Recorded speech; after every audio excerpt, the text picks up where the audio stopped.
할렐루야. 우리 에이멘 처치의 7번째 주일 예배를 우리 하나님께 올려드립니다. 주님께서 보여주시는 이 땅 가운데 하느님의 놀라운 예배가 드려지기를 소망합니다. 아멘. 우리는 계속해서 출애굽기 여정을 이어나가고 있습니다. 우리 지난주 말씀 복습하겠습니다. 지난주 말씀은 우리 하나님이 기억하셨더라라는 제목으로 말씀을 나누었습니다. 모세는 히브리 민족이었던 자신의 동족을 보기 위해서 하루는 일을 하고 있었던 당시 노예로 일을 하고 있었던 동족에게 나갔다가 동족이 애국 감독관으로부터 혼나는 장면을 보았습니다. 그래서 모세는 그때 분을 이기지 못하고 어떻게 했습니까? 애국 감독관을 쳐서 죽였고 또 시체를 은닉했습니다. 흙에 파묻었죠. 그리고 나서 또 히브리 민족끼리 싸우고 있는 모습에 또 개입해서 자기가 판단했고 그리고 중재하려고 했지만 자기가 살인을 했다라는 소문이 그들에게 이미 알고 있다는 것을 눈치채고 그 뒤로부터 이제 미디안 광야로 도망가게 됐습니다. 그러나 거기서도 하나님은 끝나지 않으셨고 그곳에서 제사장을 만났는데 그 사람 이름이 르우엘이었고 후에 그분은 모세의 장인이 되는 이드로였습니다. 그래서 그때 모세는 한 우물 곁에 앉았다가 그 제사장의 딸들이 아버지의 양떼들에게 물을 먹이기 위해서 한 우물 곁에 왔다가 당시 우물을 지키고 있었던 다른 목자들에 의해서 쫓겨내짐을 받을 것 같으니까 모세가 또 그 사건에 개입해서 도와주는 사건이 지난주 말씀의 이야기였어요. 정말 그 여인들은 딸들은 물 먹이는 것이 너무 힘들었던 모양이에요. 그러나 모세의 도움으로 성공적으로 먹이고 집으로 딱 돌아가니까 아버지가 어떻게 해요? 너무 놀랐어요. 왜 놀랬죠? 너무 일찍 돌아왔기 때문에 그래요. 그러니까 늘 시루었던 것이 있었던 것 같아요. 그러니까 물 먹이는 작업이 너무 힘들었고 그리고 남자가 없이 딸들만 양떼들에게 물을 먹이는 것은 정말 보통 일이 아니었던 것 같습니다. 그런데 오늘은 특별히 너무 일찍 왔다 보니까 제사장이 너무 놀랬던 것 같아요. 그래서 어떻게 이렇게 일찍 오느냐라고 물어봤더니 한 이방 남자가 도와줬다. 근데 도와줬는데 직접 자신이 우리의 양떼들이 물을 먹이기까지 선대를 해줬습니다라고 했는데 아버지가 뭐라 그래요? 그 사람 어디 있느냐? 빨리 데리고 와서 우리와 함께 거해라라고 이야기했고 모세는 그곳에서 새로운 안식처에서 안전하게 생활을 보내게 됩니다. 그뿐만이 아니고 제사장에게 사랑받았던 모세는 아버지가 되어서 게르솜이라는 아들까지 낳게 되는 그 집안의 사위가 되는 놀라운 기적까지 우리 지난주 말씀을 통해서 보았습니다. 그러나 게르솜이라는 이름처럼 이방에서 객이 됐다라는 이름의 의미를 지어줬어요. 모세가. 그러니까 아들한테 그런 이름을 지어줄 아버지는 없죠. 그러니까 아마도 모세는 자신이 이집트 왕족이었기 때문에 지금 이드로의 집안에서 사는 것은 물론 행복하겠지만 계속해서 왕족으로 살았고 그리고 내가 모세라는 그 이름 건져냄을 받다. 뭔가 나는 히브리 민족의 구원자로 살 것 같은데 내가 이곳에서 있는 것이 맞나라는 회의를 가지면서 살았던 것 같습니다. 그리고 지난주 말씀의 끝에 보면 어떤 얘기가 나왔어요? 하나님이 기억하셨더라라는 이야기가 나와요. 하나님 뭘 기억하셨죠? 하나님이 이집트에서 종살이를 하고 있던 히브리 민족의 고통을 하나님이 기억하셨더라라고 얘기가 끝났어요. 그 부분에 대한 이야기가 24절, 25절입니다. 출애굽기 2장 24절, 25절 한번 같이 우리 읽어보겠습니다. 시작. 하나님이 그들의 고통 소리를 들으시고 하나님이 아브라함과 이삭과 야곱에게 세운 그의 언약을 기억하사 하나님이 이스라엘 자손을 돌보셨고 하나님이 그들을 뭐했다? 기억하셨더라. 이게 지난주 말씀의 핵심 내용이었습니다. 그러니까 여러분 하나님께서 우리를 기억하시면 끝나는 거죠. 그러니까 세상이 우리를 알아주지 못하더라도 세상에서 우리가 조금 연약해 보이고 때로는 비참해 보인다고 할지라도 하나님이 우리를 기억하시면 끝나는 겁니다. 여러분 기억하십시오. 기억하신다는 것은 하나님이 우리를 잊지 않으셨다는 의미고 잊지 않으셨다는 말은 하나님께서 우리를 계속해서 보호하고 계신다는 의미가 있어요. 보호하신다는 건 하나님이 계속 일하신다는 의미가 있겠죠. 그러니까 하나님이 기억하시면 우리는 안전한 겁니다. 하나님이 기억하시면 우리는 더 바랄 게 없는 거예요. 그래서 우리는 하나님 앞에 감사함으로 고백하는 거죠. 하나님 기억해 주셔서 너무 감사합니다. 그래서 나를 기억하신 하나님, 나도 하나님을 기억합니다. 이 고백을 우리가 할 수 있게 되는 겁니다. 그리고 나서 오늘 말씀이 이어지게 되는 거예요. 오늘 우리가 읽은 이야기는 우리가 그토록 알고 있는 유명한 모세 소명장입니다. 정말 우리 성경에서 모세를 빼놓고서는 참 설명하기가 쉽지 않은데 그 모세가 하나님 앞에 콜링을 받고 하나님 나라 가운데 엄청난 일들을 하게 되는 그 시작점이 바로 오늘의 본문이라는 거예요. 오늘 말씀을 통해서 한 사람을 하나님께서 어떻게 세워시는지, 또 하나님께서 한 사람을 통해서 어떻게 하나님의 나라를 세워나가시는지를 오늘 말씀을 통해서 잘 알게 되기를 바랍니다. 아멘. 오늘 말씀 1절 우리 같이 한번 읽어보겠습니다. 시작. 모세가 그의 장인 미디안 제사장 이드로의 양떼를 치더니 그떼를 광야 서쪽으로 인도하여 하나님의 산 호렙에 이르매. 여러분 지금 1절 한번 보십시오. 모세가 지금 뭐 하고 있어요? 일하고 있어요. 그러니까 지금 모세가 이제 그 집안의 사위로 엄연히 들어갔기 때문에 계속해서 놀고 먹을 수는 없었을 겁니다. 뭐라도 해야죠. 밥값을 해야 됐을 겁니다. 그래서 뭘 했어요? 아버지, 자기의 장인이 되는 그 아버님의 양떼들을 돌보는 일들을 했던 것 같습니다. 그러니까 무전취식을 할 수 없었으니까 뭐라도 시작했던 일이 바로 오늘 장인어른의 양떼를 쳤던 일이었어요. 그러니까 쉽게 말하면 다윗처럼 목동이 된 거예요. 누가? 모세가. 여러분 모세를 우리가 한번 신세를 한번 좀 같이 한번 좀 봤으면 좋겠습니다. 여러분 모세는 분명히 이집트 왕족이었죠. 그러다가 지금 뭐가 된 거예요? 목동이 된 거예요. 여러분 또 한편으로는 지금 모세가 장인의 집에서 지금 일을 하고 있습니다. 그럼 우리가 조금 명확하게 따져 본다면 모세가 이드로에게 재산을 유업받을 게 많을까요, 적을까요? 많지 않습니다. 왜냐하면 이드로에게는 딸이 무려 7명이나 있습니다. 그러면 그 각각의 사위가 7명. 그럼 돈이 얼마나 많아봤자 7분의 1로 나뉘어지게 되겠죠. 별로 받을 유업도 별로 없습니다. 그러니까 정말 모세의 인생은 가만히 돌아보면 나는 이렇게 목동하다가 여기서 끝나겠구나. 난 여기서 죽겠구나. 이런 생각들을 하게 됐을 것 같습니다. 얼마나 비참했겠습니까?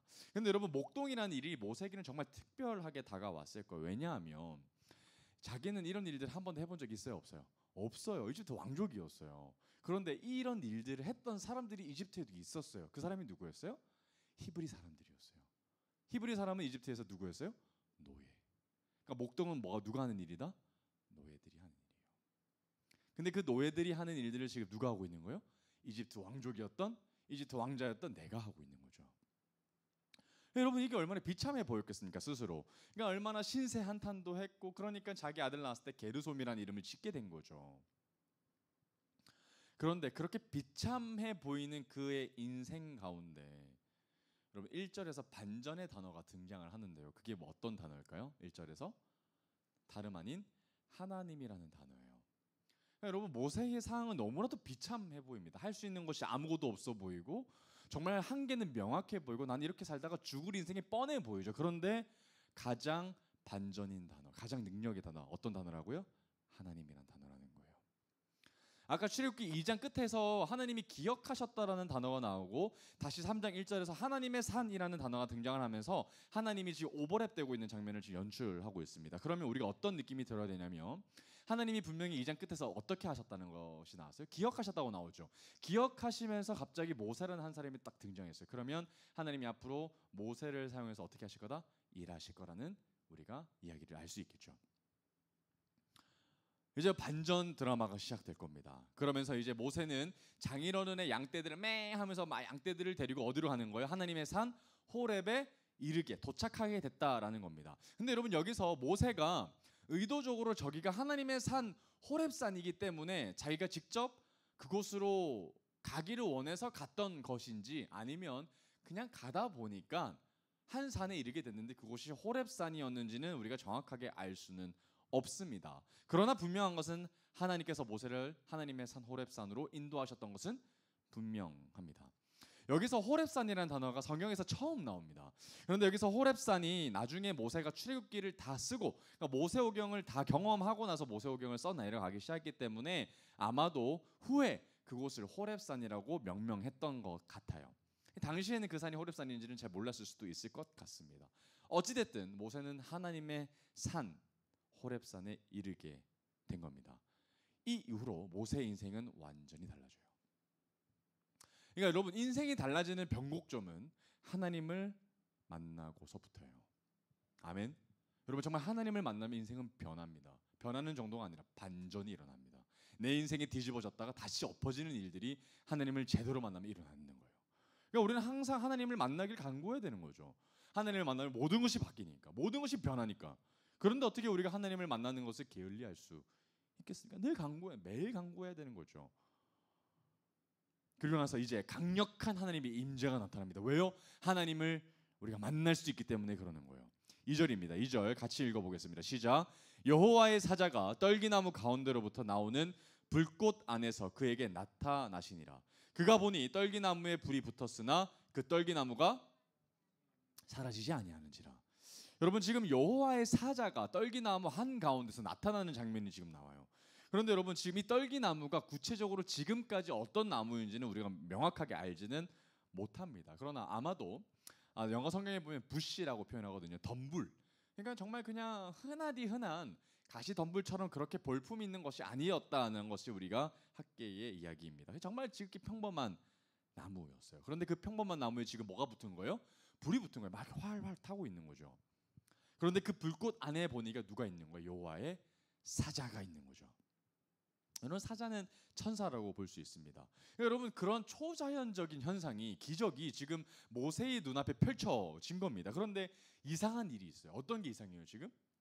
2절에 보면 어떤 일이 이상한 거예요? 모세가 가만히 보니까 불이 붙어 있기는 한데 뭐가 사라지지 않아요? 떨기나무가 사라지지 않는 것을 발견합니다. 여러분 이게 이상한 거죠? 이게 기적입니다. 초자연적인 현상이에요. 여러분 불은 연소하는 특징이 있습니다. 불타는 거죠. 사라지는 특성이 있어요. 그래서 불이 유지가 되기 위해서는, 불이 붙기 위해서는 총 3가지가 필요합니다. 뭐가 필요하냐면 연료가 필요해요. 뭐 기름 같은 것이 필요하고요. 땔감 같은 것이 필요합니다. 그다음에 산소가 필요합니다. 그래서 촛불 끌 때 위에 뭐 뚜껑 덮으면 꺼지죠. 산소가 필요하고요. 3번째는 열이 필요합니다. 실제적으로 뭔가 열이 가하여야 불이 붙게 됩니다. 그러니까 3가지가 필요하거든요. 그런데 여기에 보면은 땔감이 있어요. 그죠? 연료가 있습니다. 그런데 연료가 무궁무진하지는 않죠. 소모됩니다. 여러분 나무도 불이 타다가 불이 언제 사그라들어요? 나무가 점점 줄어들면서 불이 사그라듭니다. 그리고 나무가 다 타면 불은 자연스럽게 꺼집니다. 그런데 문제는 모세가 봤던 그 장면에 불이 붙은 그 떨기나무가 있는데 그게 꺼지지 않고 계속 뭐했다? 유지가 됐다는 거예요. 그냥 연료가 사라졌다 안 사라졌다? 안 사라졌다.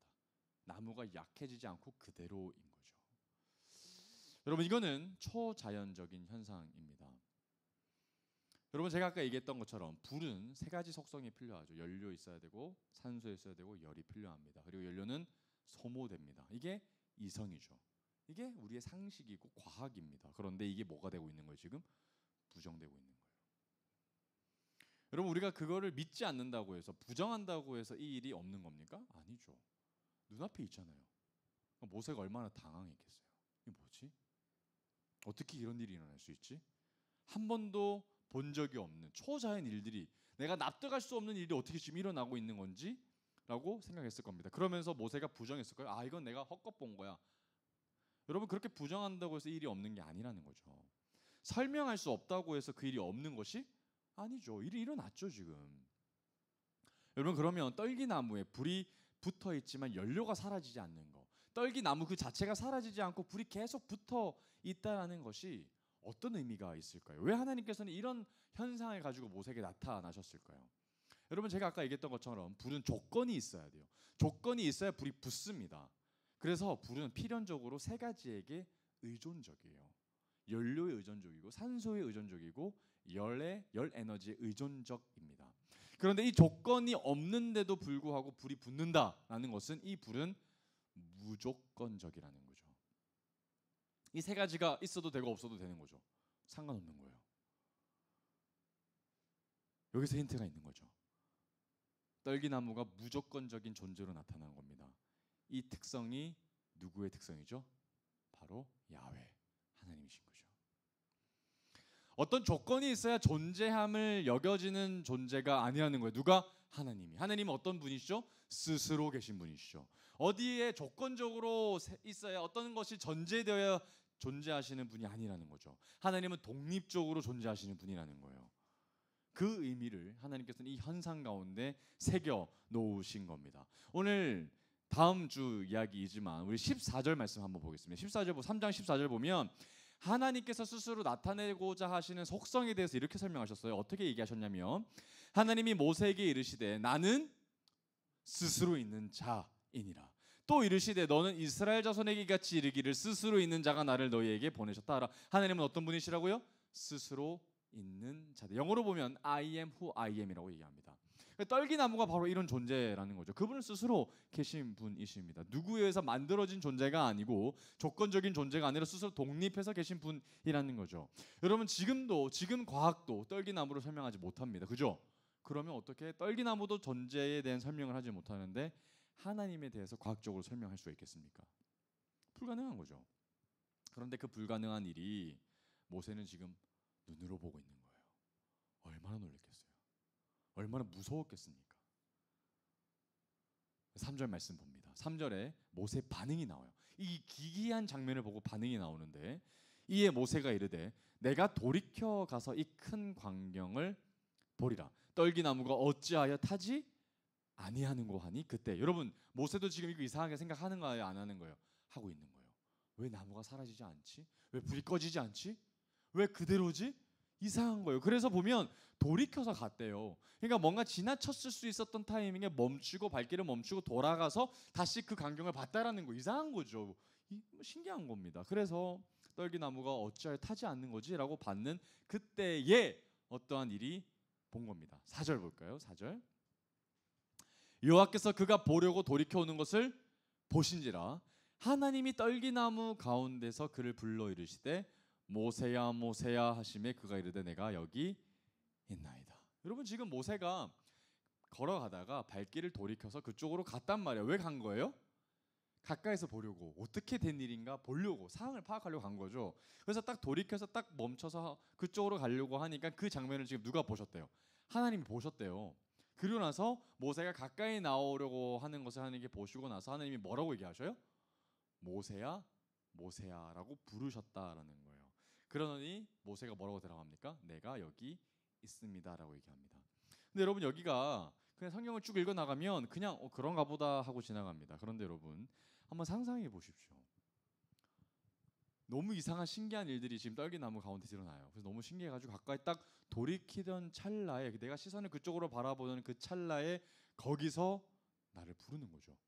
모세야 모세야 하니까 얼마나 여러분 놀랬겠어요. 얼마나 놀랬겠어요. 하나님이 음성으로 나를 부르신다. 와 엄청난 충격이죠. 성경에서는 어떤 사람의 이름을 하나님께서 부르시는 장면이 몇 번 나옵니다. 그때 이름을 특별히 2번 연속해서 부르시는 장면이 몇 번 나오는데 어떤 사람이 그런 이름을 2번 하나님 앞에 들림을 받았냐면 아브라함이 있습니다. 아브라함아 아브라함아 이렇게 한번 부르셨던 적이 있고 야고바 야고바 또 뭐 사무엘아 사무엘아 또 엘리야가 그렇고요. 또 미가 선지자도 그렇고 그리고 후에 변화되는 바울 사도가 그렇습니다. 사울아 사울아 이렇게 부르셨죠. 네가 어찌 나를 핍박하느냐. 2번 정도 이름을 연속해서 부르는 장면이 성경에서 나옵니다.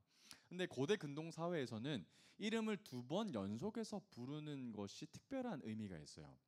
2번은 연속해서 이름을 부르게 될 때는 2가지 의미가 있는데 첫 번째는 굉장히 친밀한 의미를 나타내고자 할 때 이름을 2번 나타냅니다. 그래서 모세야 모세야 했을 때는 굉장히 나와 친밀하고 각별한 의미가 있을 때 관계가 있을 때 그렇게 얘기하기도 하고요. 또 2번째 의미는 다급할 때 사용합니다. 굉장히 긴급할 때 시급할 때 사용하시는 장면이 나와요. 그러면 그 의미가 2가지라고 다 봤을 때 지금 하나님께서는 모세에게 굉장히 친밀하게 다가오시기도 하시는가 하면 하나님은 또 급하신 것 같아요. 뭔가 시급해 보입니다. 지금 모세가 돌이켜 오는 것을 보고 지금 떨기나무 가까이 오는 것을 보고 하나님은 뭔가 급하게 모세를 부르시는 장면이 나온다라는 거죠. 왜 하나님의 모세에게 그렇게 급하게 모세를 부르셨을까를 한번 또 고민해 봤으면 좋겠습니다. 하나님이 굉장히 시급성이 가지고 있거든요. 여러분 지금 하나님을 만나는 장소가 지금 어디죠? 떨기나무가 일어난 장소가 하나님의 산 호렙산이에요. 호렙산이거든요. 여러분 지금 호렙산에 지금 누가 계시는 거예요? 지금 하나님이 계시는 거죠. 엄청난 거죠, 그거는. 그죠? 그러면 여러분, 떨기나무 자체가 어떤 효력이 있다라기보다는 거기 하나님이 계시니까 떨기나무가 생긴 것이고 하나님의 임재가 나타난 것이죠. 그리고 그 임재의 현상이 불로 나타난 거 아니겠습니까? 그리고 하나님의 말씀이 지금 정확하게 모세야 모세야 하면서 음성으로 선포가 되고 있는 거예요. 그러니까 압도가 됐을 거예요, 모세는. 그리고 나서 모세는 자기의 옛날 양아버지 바로로부터 도망갈 수도 없었을 거예요. 왜 먼저 못 도망갈까요? 하나님이 나를 명확하게 알아요. 오이 거기 자네, 이렇게 했으면 익명성이 있으니까 도망가면 모를 수 있을 거라는 생각이 들지도 모르겠어요. 그러나 하나님은 명확하게 나를 아시죠. 모세야 모세야. 그런데 어떻게 도망가겠습니까? 또 도망간들 하나님 앞에 도망갈 수가 있겠습니까? 신이 나를 부른다는 소리에 하나님 앞에 바짝 엎드릴 수밖에 없을 겁니다. 그래서 모세는 기겁하면서 제가 여기 있습니다 라고 얘기했을 거입니다. 얼마나 목소리가 떨리면서 얘기했겠습니까? 그리고 나서 하나님께서 말씀하시는 장면이 5절에서 이어집니다. 5절 볼까요? 하나님이 이르시되 이리로 가까이 오지 말라. 네가 선 곳은 거룩한 땅이니 내 발에서 신을 벗으라. 여러분, 왜 여기서 질문해봐야 돼요? 왜 하나님이 가까이 오지 말라고 하셨을까? 여러분, 분명히 하나님은 지금 불 가까이에 오지 못하게 막으시는 것 같아요. 모세는 분명히 그 떨기나무 가운데로 가까이 가려고 했거든요. 그리고 하나님의 산 호렙산에 이르게 된 것도 누구 때문입니까? 하나님 때문이잖아요. 하나님이 인도하셨기 때문에 가까이 왔는데 정작 떨기나무 가운데로 모세를 지금 오지 못하게 막으신단 말이죠. 왜 그랬을까요? 부르신 건 하나님인데. 그럼 불 가까이에는 하나님의 강력한 임재가 나타나죠. 그런데 하나님께서 왜 모세가 가까이 나올 수 없는지에 대한 이야기들을 여기서 하지 않지만 힌트를 주셔요. 5절에 보면 오지 말라. 그러면서 왜 그 이유가 하나님께 설명해 주시냐면 네가 선 곳은 어떤 땅이다? 거룩한 땅이다 라고 얘기하십니다. 홀리 플레이스, 홀리 그라운드라는 거죠. 거룩한 땅이다. 그래서 네가 나오면 된다 안 된다? 안 된다는 거예요. 여러분, 여긴 전제가 깔려 있어요. 하나님은 어떤 분이시다? 거룩한 분이시죠. 왜요? 거룩한 땅에 계시기 때문에. 그런데 반면에 모세는 거룩하지 않기 때문에 여기에 나올 수 있다 없다? 없다는 거죠. 그래서 하나님은 모세 보고 오지 못하게 막으셨다는 거예요. 그런데 이게 어떻다는 거예요? 시급했다는 거예요. 그래서 모세를 2번 부르셨던 거죠. twice. 모세야 모세 멈춰. 여기는 거룩한 땅이야. 너는 아직 거룩하지 않기 때문에 뭐한다? 오면 안 돼. 만약에 오면 어떻게 될까요? 죽습니다. 하나님의 산에 이르면 죽어요. 거룩한 땅이기 때문에. 그렇죠. 그러니까 모세가 거룩하지 않기 때문에, 하나님이 허락하시지 않기 때문에 모세는 가까이 나올 수 없는 겁니다. 그래서 하나님이 막으셨다는 거예요. 근데 여러분, 여기서 보면 하반절에 그저 아주 못 나오게 막으시는 것이 하나님의 목적이 아니에요.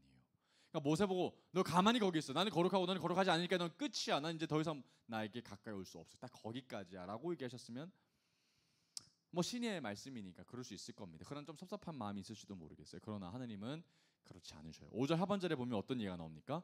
거룩한 땅이니 내 발에서 뭐 해라? 신을. 그럼 하나님이 뭐 하신 거예요? 거룩한 땅으로 나올 수 있는 뭘 얘기하신 거예요? 방법을 얘기해 주신 거예요. 그럼 하나님의 마음은 오지 말라는 거예요, 오라는 거예요? 오라는 거죠. 어디로? 내게로 가까이. 하나님의 그게 마음이에요. 그게 진짜 마음인 거죠. 여러분, 호렙 자체는 의미가 없겠죠. 그래서 지금도 우리가 중동으로 가서 호렙산이 어디 있는지를 찾아서 그곳에 가서 예배할 필요는 없습니다. 그냥 의미를 돌이켜보는 것은 좋지만 매주 우리가 그곳에 가서 예배를 드릴 필요는 있다 없다? 없어요. 왜죠? 호렙산 자체가 의미가 있는 것이 아니라 누가 의미가 있기 때문에, 하나님이 의미가 있기 때문에. 하나님은 지금 어디에나 우리에게 임하시죠. 그러니까 호렙 자체가 홀리한 것이 아니죠. 하나님의 임재가 호렙산을 떠나시면 호렙산은 그냥 무의미한 산 둔턱이 되고 말 겁니다. 그러니 여러분, 우리가 어떻게 하나님 앞에 기도해야 되냐면 우리가 있는 모든 곳을 기도해야 돼요. 우리가 살아가고 있는 그곳, 내가 머물고 있는 그곳이 하나님의 임재가 있는 곳이 되기를 우리가 매번 기도해야 됩니다. 여러분, 직장이 있습니까? 여러분, 가정이 있습니까? 아니, 어디에 있든지 상관치 않고 여러분들이 있는 곳에 여러분 하나님의 임재가 있기를 간절히 기다리고 기도해야 돼요. 그러면 그곳이 어떤 땅이 되는 거예요? 홀리 그라운드가 되는 거예요. 아멘. 늘 기도해야 되는 거죠. 하나님, 내가 있는 이곳이, 내가 서 있는 이 땅이 하나님의 임재가 있는 거룩한 땅이 되기를 소망합니다. 하나님, 이곳 가운데 임재하여 주시옵소서라고 하면 그곳이 어디든지 간에 하나님이 함께 하시는 곳이 된다는 겁니다. 아멘. 호렙산 자체가 의미가 있는 것이 아니에요. 하나님의 임재가 있으면 하나님의 성산이 되는 것이고 홀리 그라운드가 되는 것이에요. 아멘. 어디든 모든 시간에 모든 장소에 하나님의 임재가 있기를 주님 이름으로 사모하시길 바랍니다. 아멘. 그러니까 이제 떨기나무가 있는 호렙산이 홀리 그라운드가 되어버렸어요. 그러면 모세 입장에서는 뭐 이제 대화가 끝났나 보다, 난 들어갈 수 없나 보다 하고 돌아가는 것이 아니라 신발을 벗으라라고 얘기했죠. 그죠? Take off your sandals 이렇게 얘기한단 말이에요. 신발을 벗어라고 얘기한단 말이죠. 그래서 이제 뭐 하라는 거예요? 신발 벗고 가까이 와라라고 얘기하는 거죠. 하나님 말씀대로 네 발에서 신발을 벗으면 나에게 가까이 올 수 있다라고 얘기한다는 거예요. 여러분, 왜 하나님께서 신발을 벗게 하셨을까요?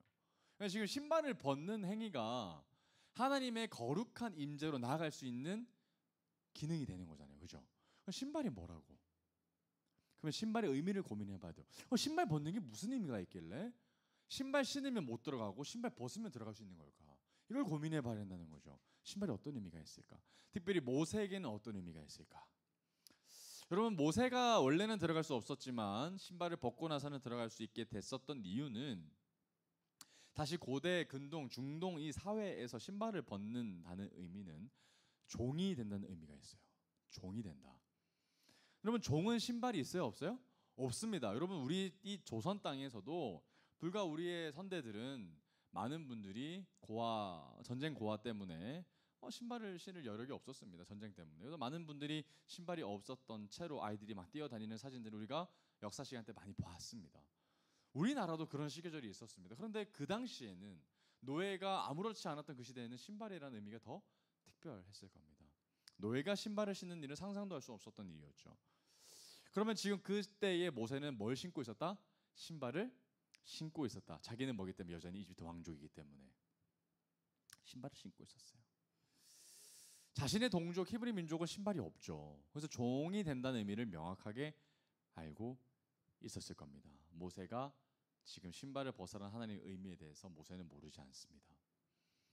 하나님께 주도권을 내어드리는구나. 내가 하나님의 종이 된다는 의미가 지금 여기 담겨져 있구나 라는 의미가 된다는 거죠. 여러분, 거룩한 땅에 서 있는 사람, 홀리 그라운드에 가는 사람은요 100% 하나님의 종입니다.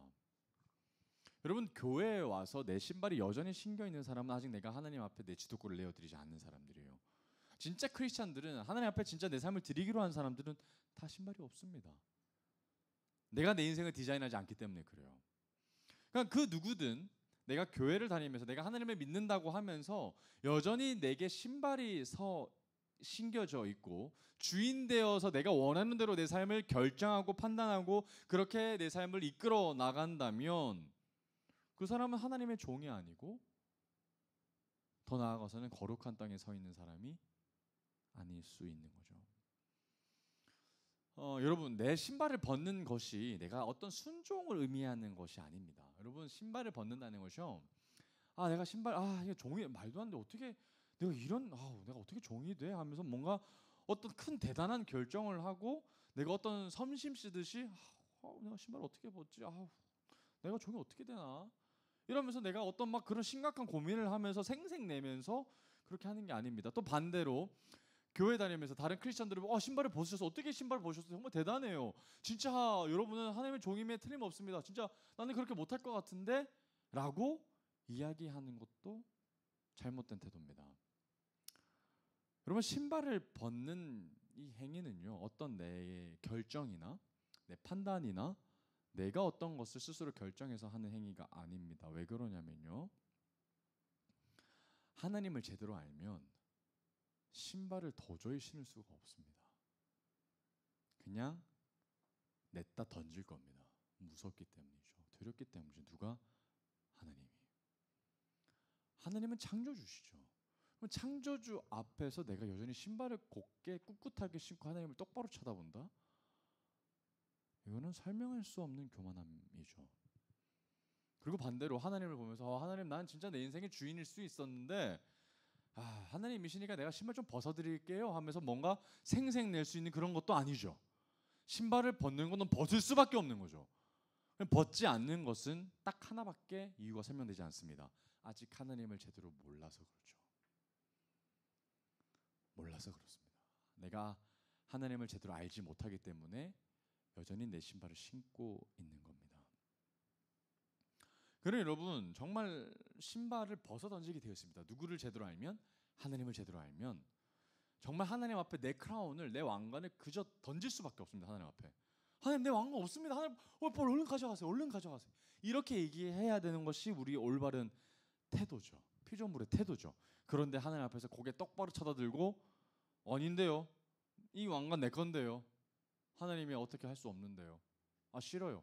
그리고 왕관 내어주면서 진짜 하나님 내가 진짜 큰 결정하는 겁니다 라고 얘기할 수 있는 것도 아니죠. 여러분 정말 하나님을 제대로 알게 되시기를 주님의 이름으로 축복합니다. 하나님의 영광과 하나님의 위엄 앞에 제대로 서 있게 되기를 주님의 이름으로 축복합니다. 아멘. 우리는 정말 이 시대에 경외함이 회복이 되어야 돼요. 여러분 하나님은 만만한 분이 아닙니다. 정말 하나님을 경외하게 되시기를 축복합니다. 아멘. 6절 한번 봅시다. 6절. 또 이르시되 나는 내 조상의 하나님이니 아브라함의 하나님, 이삭의 하나님, 야곱의 하나님이니라. 모세가 하나님 배웠기를 두려워하여 얼굴을 가리매. 여러분 계속해서 하나님이 말씀하십니다. 지금 하나님 말씀하시는 시간이에요. 나는 내 조상의 하나님이다. 네 조상의 조상 아브라함의 하나님이었고 이삭의 하나님이었고 야곱의 하나님이다. 이 말씀을 지금 하고 계시는 거죠. 근데 이 말씀이 여러분 굉장히 두려운 말씀입니다. 왜 정말 힘 있는 말씀이에요. 왜 그러냐면 지금 이 모세는 누구로부터 나왔어요? 아브라함으로부터 나왔어요. 그러니까 지금 400년이라는 이집트 노예 생활이 있었지만 족보로 올라가 보면 할아버지 쭉 올라가면 그에게 누가 이르는 거예요? 아브라함이 있는 거죠. 여러분 이 이야기가 너무나 충격적이었을 겁니다. 왜 그랬을까요? 우리 할아버지를 이끄셨던 그 하나님이 바로 누구세요? 내 이름을 부르시는 그분이시라는 거예요. 엄청난 놀라운 일이죠. 왜 그러냐면 아브라함과 이삭과 야곱, 요셉에게까지 하나님은 친절하게 다 만나 주셨어요. 그죠? 그런데 그 이후로 어떻게 되셨죠? 멈췄어요. 이집트 400년이라는 시간 또 노예 시간 동안 하나님은 멈췄어요. 그리고 그 멈췄던 것 같고 잊으셨던 것 같은 하나님이 지금 누구를 불러요? 모세를 불러요. 그런데 그 하나님은 새로운 어떤 하나님이 아니라 너의 조상 아브라함의 하나님이 바로 나야. 이 얘기가 모세에게 너무 충격적이죠. 모세는 아마 이렇게 생각했을 겁니다. 하나님이 우리를 잊지 않으셨구나. 하나님이 이집트의 노예로 팔려간 우리 민족을 잊지 않으셨구나. 그리고 그분이 나를 찾아오셨구나. 놀라운 이야기가 여기 숨겨져 있는 거죠. 그러면서 모세가 어떻게 합니까? 6절 하반절입니다. 그렇게 얘기하시니까 모세가 어떻게 해요? 하나님 배웠기를 뭐 했다? 두려워했다는 거예요. 여러분 지금 모세가 여기서 처음으로 두려워했다라는 단어가 나와요. 왜 두려워했다는 거죠? 아브라함의 하나님이 바로 나의 하나님이셨다는 사실이. 아브라함의 하나님이 나를 잊지 않으셨고 400년 만에 찾아오셨는데 다름 아닌 나를 찾아오셨다는 이 사실이 너무 놀라웠다는 거예요. 그래서 두려워했죠. 그리고 그 즉시 어떤 행동을 합니까? 얼굴을 가려요. 여러분 하나님을 똑바로 볼 수 있어요? 없어요? 없어요. 하나님이 어떻기 때문에? 놀라운 분이시기 때문에. 하나님의 위엄이 너무나도 대단하시고 너무나도 홀리하신 분이기 때문에 우리가 거룩하지 않은 우리가 하나님을 제대로 보면 우리는 죽죠. 그래서 급하게 모세가 하나님의 보로부터 얼굴을 가립니다. 그럼 모세는 하나님을 제대로 경외했던 사람이었죠. 그 크신 위엄 앞에 우리는 한없이 낮아지고 그분은 한없이 높아지는 것을 모세는 경험했다는 거예요. 거룩하신 하나님을 거룩하지 않은 모세가 볼 수 없었던 겁니다. 근데 여기서 주목할 점은 정말 친절하게 하나님 자신에 대해서 알려주고 계신다는 점이에요. 그러니까 모세를 통해서 하나님은 모세에게 어떤 두려움을 주시는 것이 목적이 아니고 하나님이 누구이신지 친절하게 설명해주고 하자 하는 마음이 진짜 목적이시라는 거예요. 그래서 모세는 이제 신발도 벗겨졌고 엎드려서 얼굴도 가리면서 하나님 앞에 바짝 엎드려 벌벌 떠는 모세에게 하나님은 말씀하셔요. 어떤 말씀을 하시냐면 7절입니다. 7절 우리 같이 읽어볼까요? 시작. 여호와께서 이르시되 내가 애굽에 있는 내 백성의 고통을 분명히 보고 그들이 그들의 감독자로 말미암아 부르짖음을 듣고 그 근심을 알고. 여러분 세 가지 단어에 좀 동그라미 쳐봅시다. 보고, 듣고, 알고. 여러분 이게 하나님의 정말 놀라운 위로하심과 통치하심이거든요. 여러분 하나님은 우리를 절대로 잊으신 바가 없습니다. 하나님은 영원토록 우리를 기다리고 계십니다. 그 하나님이 어떻게 하시는 거예요? 우리를 보시고 듣고 아셔요. 이거 하면 끝난 거 아니에요? 이게 하나님이 기억하셨다는 증거 아닙니까? 근데 뭘 보셨다는 거예요? 우리의 고통을 보신다는 거죠. 그리고 부르짖음을 듣는다는 거예요. 하나님께 부르짖는 거, 주님이라고 우리가 간절히 목소리를 하나님 앞에 부르짖어 하나님 앞에 올려드리는 그 소리를 하나님 뭐 하신다는 거예요? 듣는다는 거죠. 그리고 우리의 근심, 무거운 우리의 마음을 하나님 뭐 하신다는 거예요? 아신다는 거예요. 여러분 이런 분이 어디 계셔요? 세상 가운데 아버지밖에 없는 거죠. 그리고 이런 이야기를 모세에게 지금 하고 계신다는 겁니다.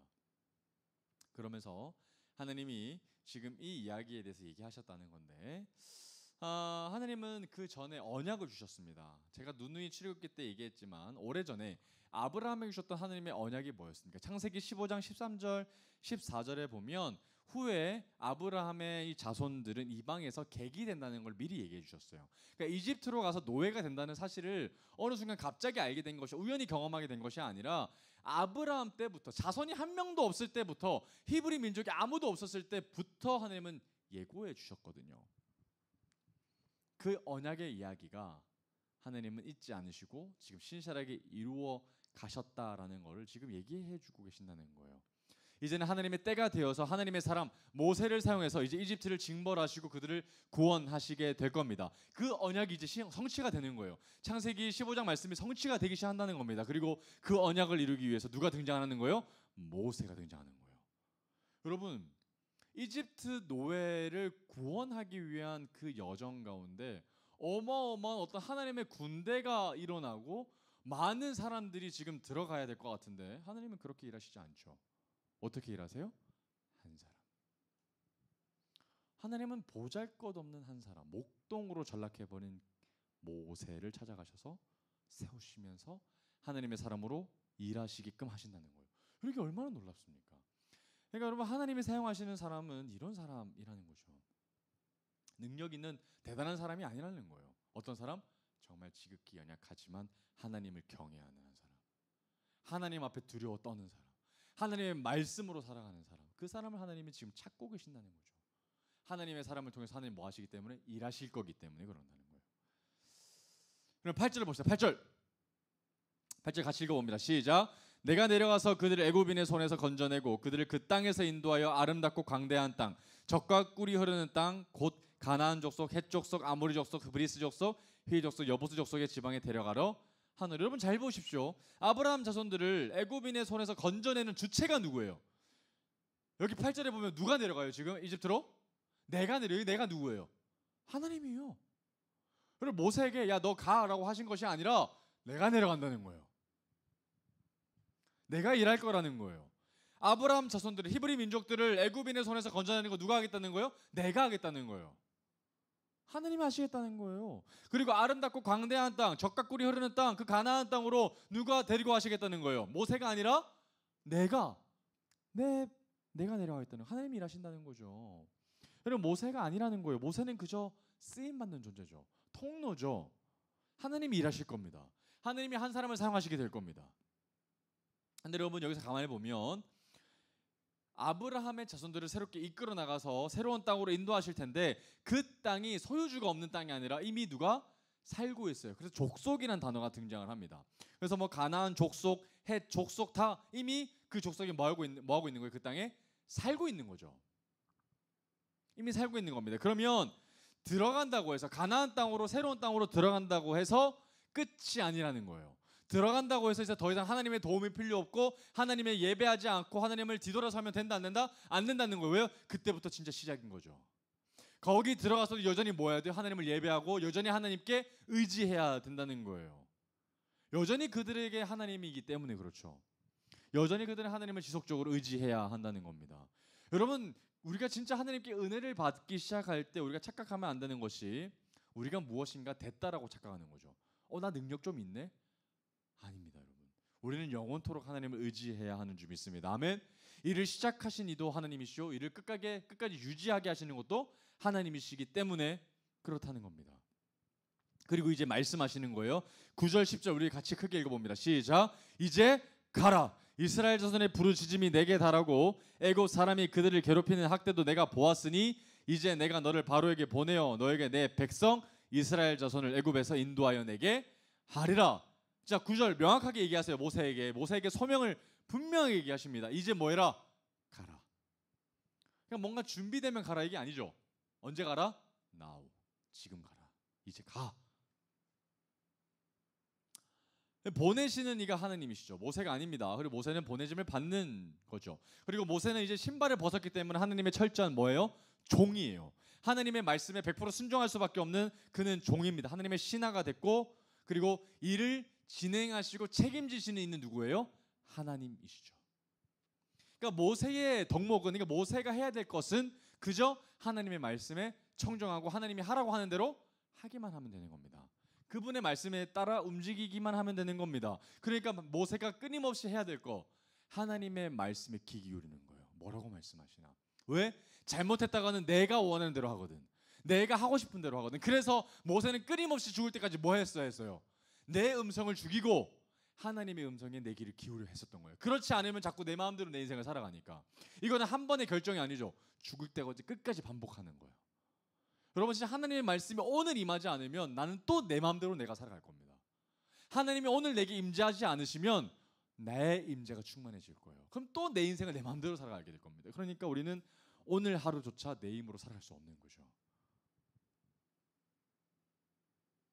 또 반대로 얘기하면 오늘조차 내 힘으로 살아갈 수 있는 죄악의 본성이 내게 있는 거예요. 그걸 끊임없이 죽이는 일들이 우리에게 필요한 겁니다. 근데 모세는 이걸 잘했죠. 그리고 10절에 보면 여러분, 이제 내가 너를 바로에게 보내어 너에게 누구 백성이라고 얘기하고 있어요? 내 백성이에요. 그 백성 누구 거예요? 모세 거예요? 아니요. 누구 거예요? 하나님 거예요. 그럼 하나님의 백성 누구 거예요? 하나님 거예요. 그러면 내 인생도 누구 거예요? 하나님 거죠. 하나님 거예요. 여러분, 그러면 우리가 하나님 앞에 인생을 드린다고 했을 때 내가 내 인생 뺏기는 거예요? 처음부터 그거 누구 거였어요? 그럼 누가 뺏은 거예요? 내가 뺏은 거죠. 하나님께 속하 있던 내 인생을 내가 뭐 한 거예요? 훔쳐온 거죠. 계속해서 하나님은 이제 모세를 사용하셔서 하나님의 백성을 구원케 하실 겁니다. 그런데 여러분 10절에 보면 모세가 엄청 트라우마로 가지고 있었던 단어가 여기 있어요. 어떤 단어일까요? 바로라는 단어입니다. 바로. 여러분 미디안 강요로 쫓아내졌을 때, 도망갔을 때 누구로부터 도망가요? 바로였던 양아버지로부터 도망가거든요. 바로가 어마어마한 힘이 있다는 거 알아요, 몰라요? 누구보다도 잘 알죠. 왜? 자기 이집트 왕족이었기 때문에. 근데 돌아가면 어때요? 나를 죽이려고 했던 이집트 군사들과 아버지의 유언도 있었을 거고, 그리고 그 아들이 이제 새 바로가 됐을 텐데 가기가 무서웠을까요? 담대했을까요? 엄청 무서웠죠. 그래서 11절에 모세가 이렇게 반응합니다. 어떻게 반응해요?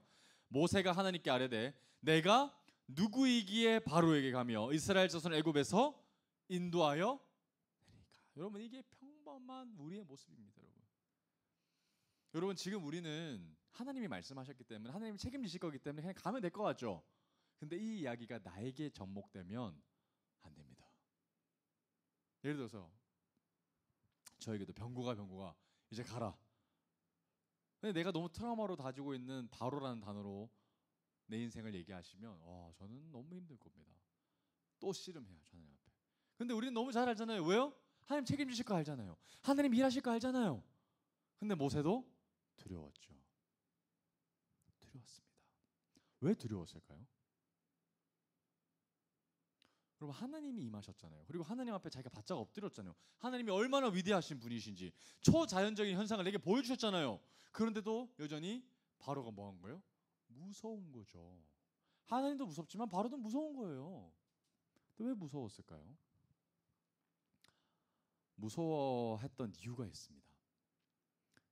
자기가 바로에게 가지 않으려고 하는 핑계를 지금 뭐라고 얘기하냐면 11절에 이 단어에 한번 밑줄 그어볼까요? 내가 누구이기에. 내가 누구이기에. 여러분, 이 이야기는 너무나도 안타까운 이야기입니다. 여러분, 지금 모세의 시선이 어디로 가 있는 거예요? 나한테 있는 거예요. 나를 보고 판단하는 거죠. 하나님을 보고 판단하는 게 아니고 나를 보고 판단하는 거예요. 그래서 자기를 봤더니 자기 현상이 어때요? 상황이 어때요? 나 80세 할아버지예요. 노인이에요. 그리고 나는 광야에 떠도는 사람이고 난 재산도 없고 나는 그냥 장인어른 집에 빌부터 사는 인생이죠. 그렇게 살다가 나는 인생이 끝날 사람인 거죠. 나는 이렇게 죽을 사람이에요. 게다가 나는 이집트로 돌아가면 난 죽습니다. 왜요? 나는 살인하고 왔거든. 나는 공개 수배범이에요. 그리고 차라리 왔더라면 하나님, 내가 젊을 때 오셨어야죠.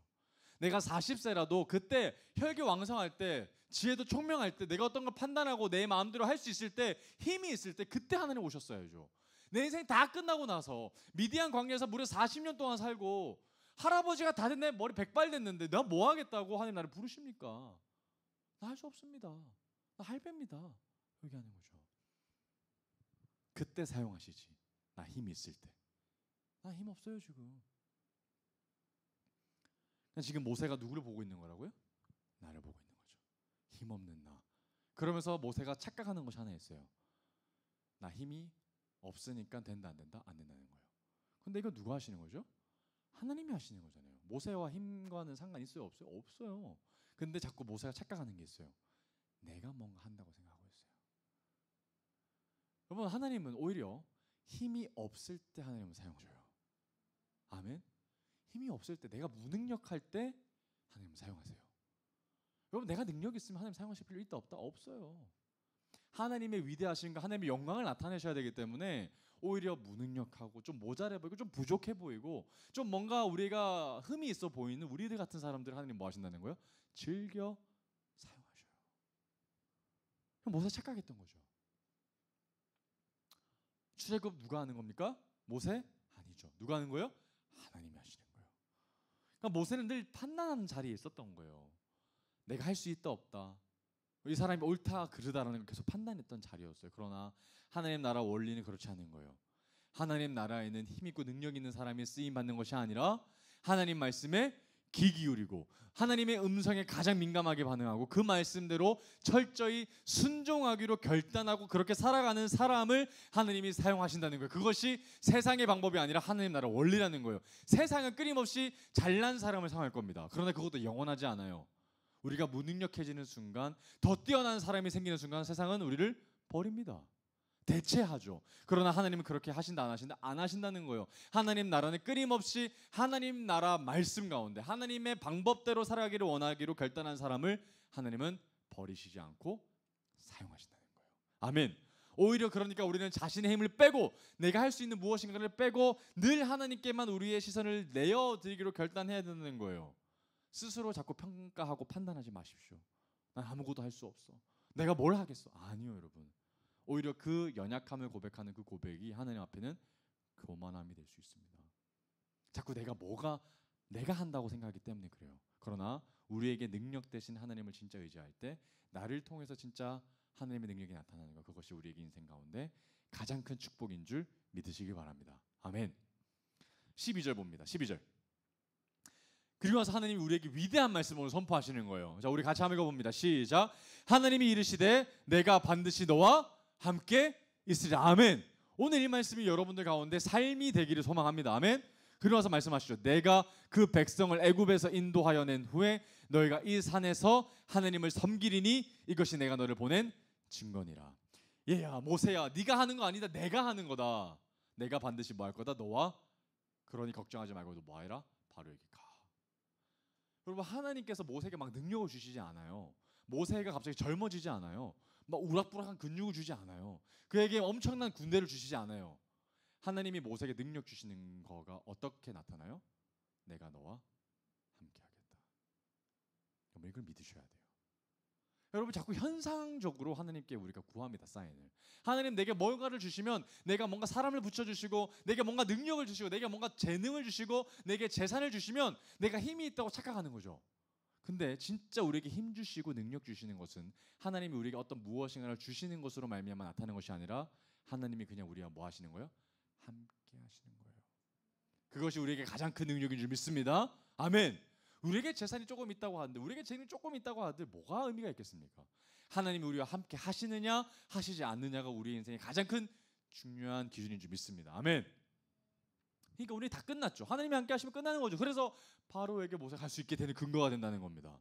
오히려 모세에게 100명의 군사를 붙여줘도 못 갔을 겁니다. 하나님이 함께 하시지 않는다면 말이죠. 그러니까 아무것도 없어도 지팡이 달랑 하나 가져가는데 모세는 가게 됩니다. 왜? 하나님이 함께 하시니까. 그 어디라도 갈 수 있게 되는 거죠. 그러서 중요한 말씀을 하반절에 더 붙이십니다. 그 얘기가 뭐냐면, 내가 그 백성을 애굽에서 인도하여 낸 후에, 이게 출애굽 뒤죠, 그죠? 내가 애굽으로부터 모든 핍박을 이제 끊어내고 내가 너를 출애굽하고 난 뒤에 하나님이 진짜 출애굽의 목적을 여기 심겨 놓으셨는데, 그게 뭐냐면 너희가 이 산에서, 하나님의 거룩한 산에서 하나님을 뭐 할 거다? 섬기게 될 것이다. 이것이 내가 너를 보낸 뭐다? 증거다라고 얘기하시는 거예요. 여러분, 그러면 출애굽은 단순히 애굽에서 종살이를 끝내고 이제 자유민이 되어서 내가 하고 싶은 대로 살아갈 수 있게 되는 것이 목적입니까? 아니면 하나님을 섬기는 것이 목적입니까? 하나님을 섬기는 것이 목적이에요. 그럼 착각하면 안 됩니다. 내 인생의 출애굽은 결국은 하나님 앞에 나아가는 거예요. 하나님 앞에 온전히 예배하는 거예요. 하나님만을 위해서 내 삶을 드리는 거죠. 하나님을 섬기는 거죠. 그러니까 구원받은 백성이 누릴 수 있는 가장 큰 특권은 하나님께 예배하는 겁니다. 우리에게 구원을 주신 이유는 하나님 앞에 예배자로 서 있게 하기 위함이신 거죠. 하나님께서 우리에게 예수 그리스도를 보내신 것은 우리가 자유민이 되어서 우리 마음대로 살아가게 하기 위함이 아니라 하나님 앞에 나아갈 수 있는 담력을 얻고 하나님 앞에 예배할 수 있는 예배자로 서게 할 수 있도록 하나님께서 우리에게 뭘 주신 거예요? 예수님을 보내주신 거예요. 우리는 영원토록 하나님 앞에 뭐 해야 되는 거예요? 그러면 예배해야 되는 거예요.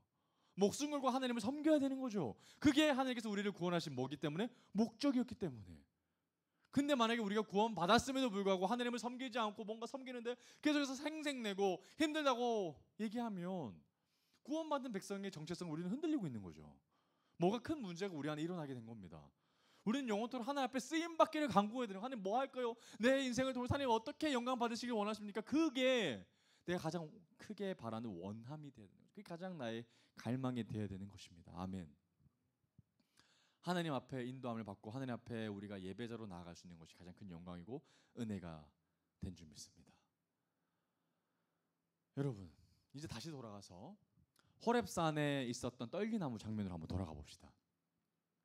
모세는 그곳에서 거룩하신 하나님 앞에 신발을 벗었어요. 그리고 하나님의 종이 됐습니다. 그러나 모세는 여전히 뭐예요? 죄인입니다. 모세는 완전하지 않고 완벽하지 않습니다. 그리고 모세의 출애굽도 모세가 능력이 있어서 한 것이 아니었습니다.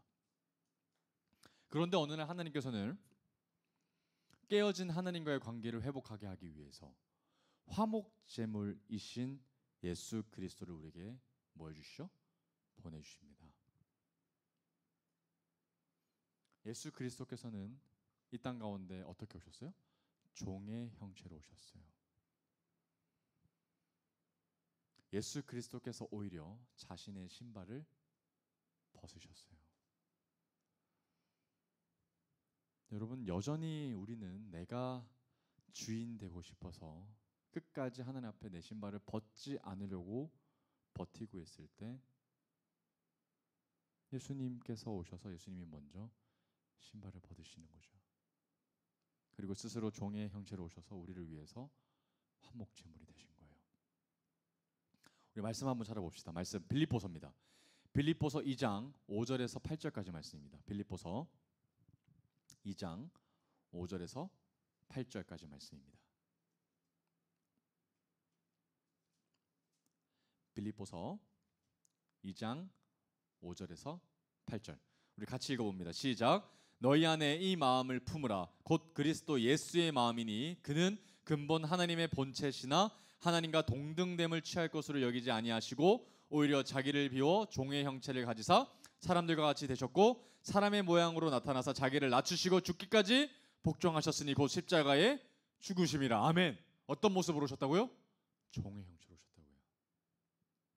우리는 끊임없이 하나님의 종이 되기 싫어서 그렇게 바득바득 우기며 버티고 있는데 오히려 먼저 예수님이 종이 되신 거죠. 우리를 구원하시기 위해 하나님이 화목제물을 보내주신 겁니다. 예수님이 종의 모습으로 우리 위해서 오셨다는 거예요. 그분이 우리 대신 신발을 벗으셨습니다. 여러분, 구원은 전적인 하나님의 일하심이죠. 그래서 아까 우리가 읽었던 출애굽기 3장 12절 보면 내가 반드시 너와 함께 있으리 이렇게 얘기하지 않았습니까? 하나님이 하시는 거죠. 우리의 구원도 하나님이 하시는 거죠. 모세를 보내시면서 하나님이 신신당부하셨던 말, 네가 하는 거 아니야, 내가 하는 거야. 내가 너와 함께 있을 거야. 그러니 너는 담대함을 가지고 나가라고 얘기하시는 거죠. 여러분, 함께 하시겠다는 하나님의 마음은 단순히 하나님의 말로만 그치는 수준이 아닙니다. 그러니까 멀리서 응원하는 정도의 수준이 아니에요. 예를 들어서 제가 여러분들 가운데 제가 여러분들과 함께하니 여러분들 세상에 나가서 최선을 다해서 하십시오. 제가 응원합니다. 이 정도의 수준이 아니에요. 하나님이 우리에게 함께 하신다라는 의미의 절정은 예수 그리스도십니다. 하나님이신 그분이 직접 이 땅으로 오셨다는 거, 그분이 종의 형체로 오셨다는 거, 그분이 나와 함께 하신다는 가장 강력한 증거는 하나님이 진짜 이 땅에 오셨다는 거 아니겠습니까? 마태복음 한번 찾아봅시다. 마태복음 1장 23절입니다. 마태복음 1장 23절. 마태복음 1장 23절. 여러분, 이것이 가장 큰 능력이고 가장 큰 사랑이고 가장 큰 위대한 일입니다. 같이 한번 읽어보겠습니다. 시작. 보라, 처녀가 잉태하여 아들을 낳을 것이요 그의 이름은 임마누엘이라 하리라 하셨으니 이를 번역한즉 하나님이 우리와 함께 계시다 함이라. 아멘. 여러분, 이미 하나님 우리와 뭐 하신다는 거예요? 함께 하십니다. 여러분, 하나님이 멀리서 우리를 응원하는 정도가 아니라 이미 예수 그리스도를 보내심으로 말미암아 우리가 뭐 하신다는 거예요? 함께 하신다는 거예요. 함께 계신다는 거예요. 지금도 우리에게 함께 거하신다라는 겁니다. 여러분, 그러니 우리는 이 땅 가운데 담대하게 살아갈 수 있는 거죠. 왜요? 하나님이 우리와 뭐 하시기 때문에, 함께 하시기 때문에. 그 가장 강력한 증거가 우리 안에 예수 그리스도의 보혈의 피가 있는 거죠. 그 힘 때문에 우리는 세상을 살아갈 수가 있는 거죠. 이 땅 가운데 세상의 바로가 얼마나 커 보인다고 할지라도 상관없는 겁니다. 왜?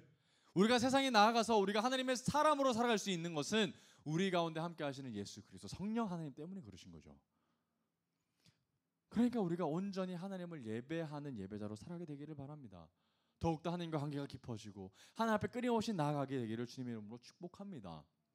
그러니 여러분, 왕이신 하나님 앞에 독생자 예수 그리스도께서 십자가에 흘리신 그 보혈의 피가 뚝뚝 떨어지는 그 발로 떨기나무 앞에서 예수 그리스도께서 서셔서 그렇게 맨발로 피 흘리신 발로 서 계시는데 어찌 우리가 그 신발을 신고 하나님 앞에서 내 왕관을 빼앗기지 않으려고 그렇게 바둥바둥거리면서 하나님과 씨름할 수 있겠습니까?